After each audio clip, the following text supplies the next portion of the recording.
Imagine living in one of the most beautiful countries in the world, a place known for its diverse landscapes, friendly people, and strong economy.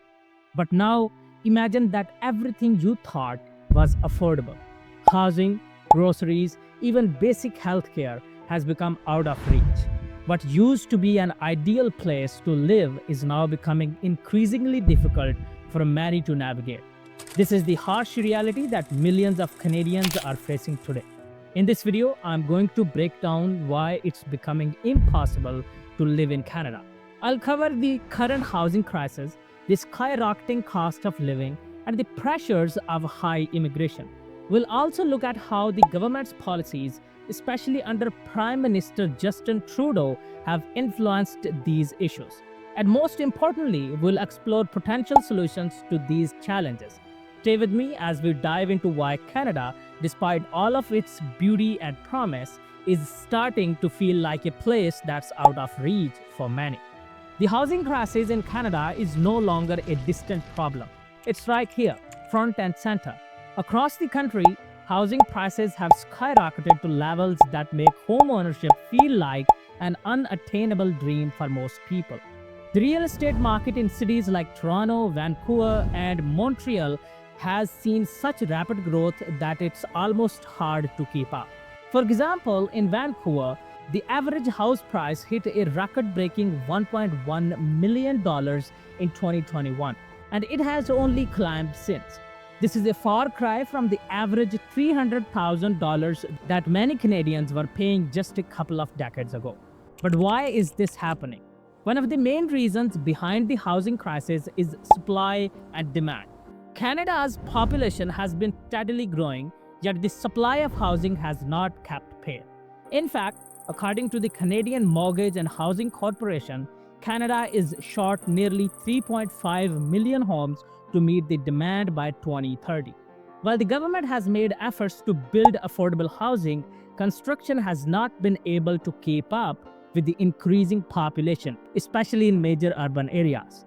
But it's not just a lack of homes. The types of homes being built are often out of reach for most Canadians.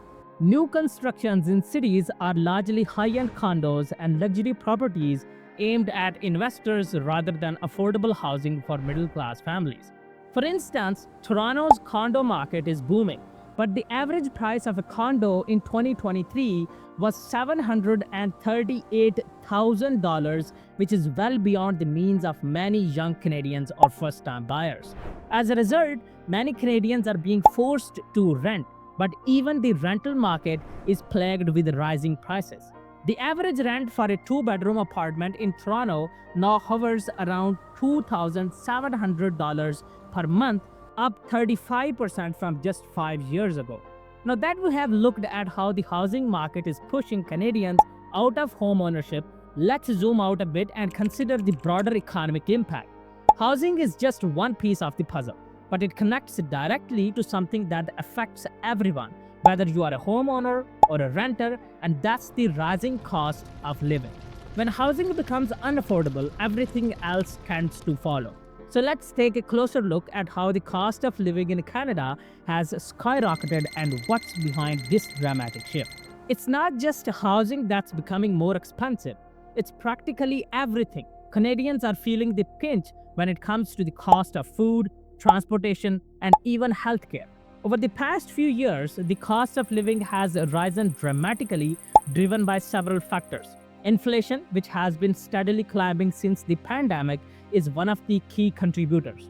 The Bank of Canada's target inflation rate is 2%, but in 2022, it shot up to over 6%, an alarming rate that caused everything from groceries to gas to spike in price. The cost of eggs, for example, increased by 20% in just 1 year, and the cost of meat has jumped by more than 15%.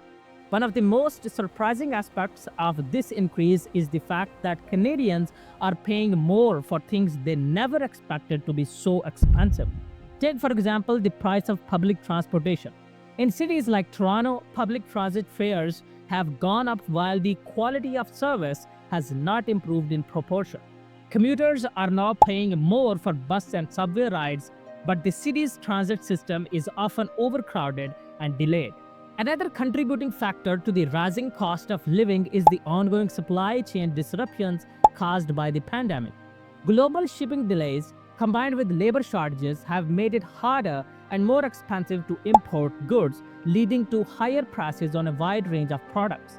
It's not just the essentials that have become more expensive, luxury items, home goods, and even tech products are seeing price hikes. For example, a simple laptop that would have cost around $1,000 just a few years ago now regularly costs upwards of $1,400. As we have seen, the rising cost of living is a major issue for many Canadians, but it's not happening in a vacuum. There is another key factor that's adding pressure to the system: immigration. Canada has long been a country known for its welcoming policies, but this influx of newcomers has created some unintended challenges, especially when it comes to housing, healthcare, and public services. So let's dive into the complex relationship between immigration and the struggles Canadians are facing today. Canada is known for being a country that welcomes immigrants with open arms, and it has one of the highest immigration rates in the world. In fact, nearly 22% of Canada's population is foreign born, and the country regularly brings in more than 300,000 new immigrants each year. This influx has been a key driver of Canada's economic success. Immigrants contribute to the labor market, fill gaps in various industries, and bring a wealth of cultural diversity. However, the rapid rise in immigration has also led to significant challenges, especially when it comes to housing and public services. One of the most immediate impacts of high immigration levels is the demand for housing. Cities like Toronto, Vancouver, and Montreal, which already have booming populations, are seeing even more pressure on the housing market. Immigrants, particularly those with higher education or skills, often settle in these cities for job opportunities, driving up demand for both rental and owned properties. This has exacerbated the already strained housing market, making it difficult for new immigrants to find affordable places to live. In addition to housing, other public services like healthcare and education are also being stretched to their limits. While the Canadian healthcare system is often regarded as one of the best in the world, it is facing serious bottlenecks. Long wait times in hospitals and clinics are becoming the norm, with some patients waiting months for basic treatments or specialist consultations. Schools are overcrowded, and some children are forced to attend schools with inadequate facilities because the demand for education has outstripped supply. We have discussed the immediate challenges that high immigration levels bring, but to truly understand the current situation, we need to take a step back and look at Canada's history of immigration. Immigration has shaped the country from the very beginning, and its policies have evolved over time. Understanding where we have come from will give us a clearer picture of why we are facing these challenges today and how we might move forward. Immigration has been a central part of Canada's identity since its founding. Historically, Canada was built on the backs of immigrants, starting with European settlers in the 1600s. Over time, waves of immigrants have come from countries all over the world, contributing to the country's development and growth. Following World War II, Canada welcomed large numbers of immigrants from Europe, particularly Italy, Greece, and the United Kingdom.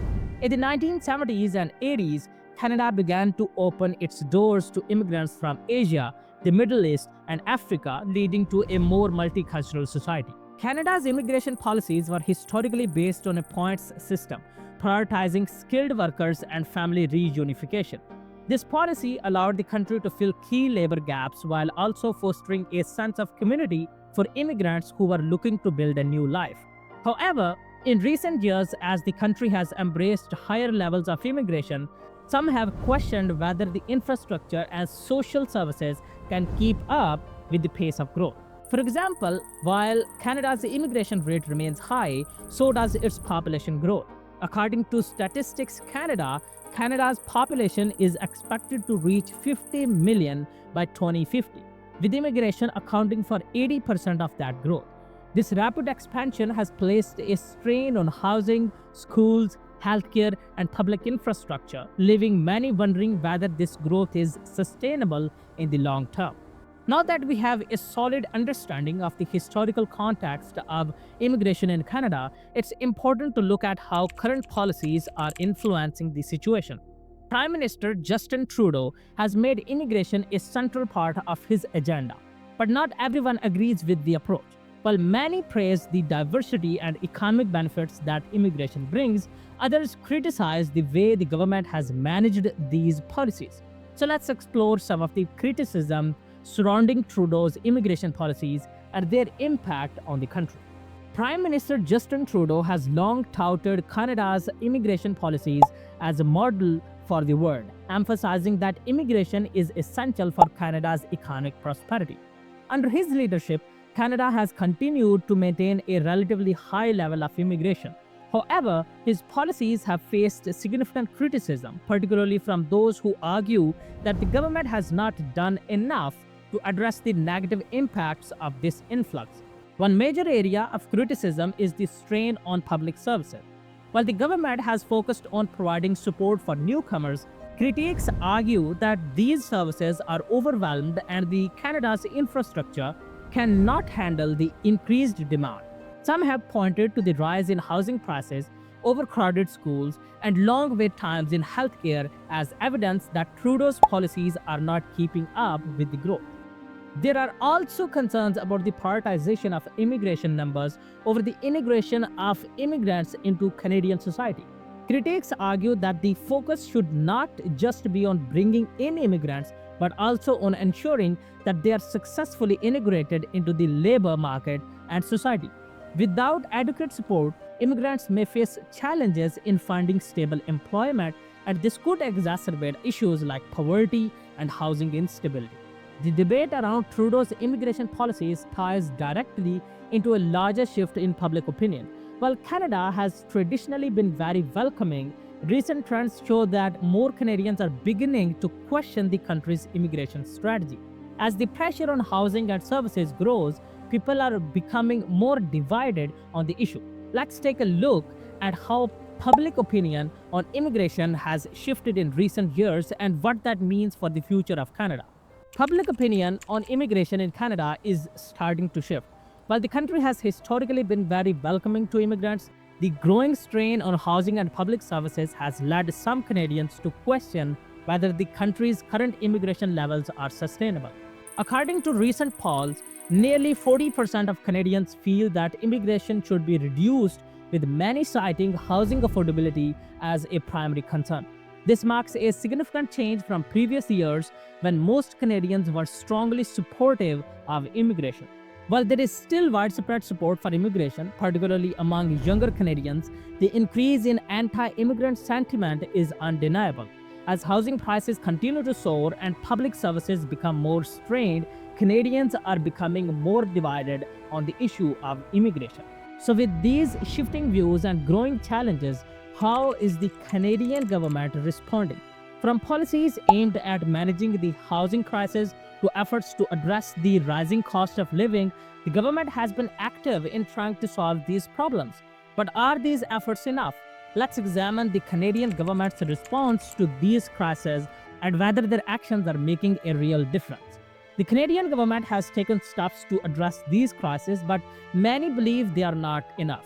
In 2017, the federal government introduced the National Housing Strategy, which promised billions of dollars to build new affordable homes and renovate existing ones. However, the progress has been slow, and many argue that these measures have not done enough to alleviate the growing demand for housing.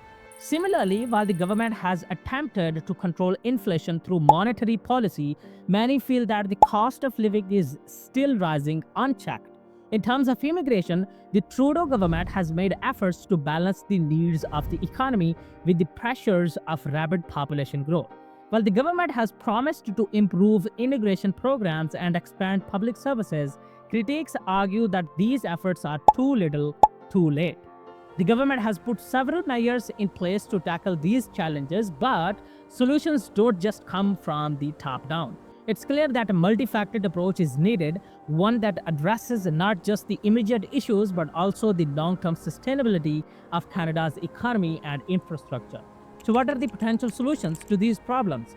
Let's explore what can be done to make Canada a place where people can still afford to live, work, and thrive. There are several potential solutions to Canada's housing, cost of living, and immigration challenges. First, the government needs to prioritize building more affordable housing in key urban areas.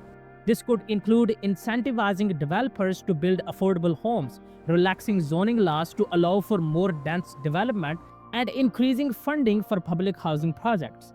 To tackle the rising cost of living, Canada must address inflation by curbing excessive government spending and improving the efficiency of public services.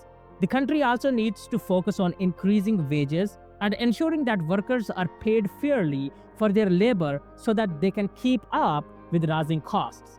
When it comes to immigration, Canada should focus on ensuring that immigrants are successfully integrated into society. This includes providing better support for newcomers, ensuring they have access to affordable housing, and offering programs that help them find work and build connections in their new community. By aligning immigration policies with Canada's long-term needs, the country can continue to benefit from immigration while ensuring that its infrastructure and public services remain sustainable. So, as we have seen, living in Canada is becoming increasingly challenging for many, despite its reputation as one of the world's most desirable places to live. The housing crisis, rising cost of living, and pressures from high immigration levels are pushing many Canadians to the brink. While the government has taken steps to address these issues, the solutions so far have not been enough to keep up with the pace of growth and demand. The gap between what Canadians need and what is being provided continues to widen, leaving many to question if Canada's promise of a prosperous future is still within reach. If Canada is to maintain its place as global leader in quality of life, significant changes will need to be made. It will require more affordable housing, better support for immigrants, and policies that ensure the rising costs of living don't outpace wages or public services. The road ahead is tough, but with the right policies and sustained efforts, Canada can overcome these obstacles and regain its reputation as a place where everyone can thrive. If this video has told you something new today, then please give it a thumbs up, and you can subscribe to the channel as well because it's free. If you want to know why Hawaii is so much expensive and is only for the wealthy 1%, then you should watch this video. Thanks for watching, mate. Bye.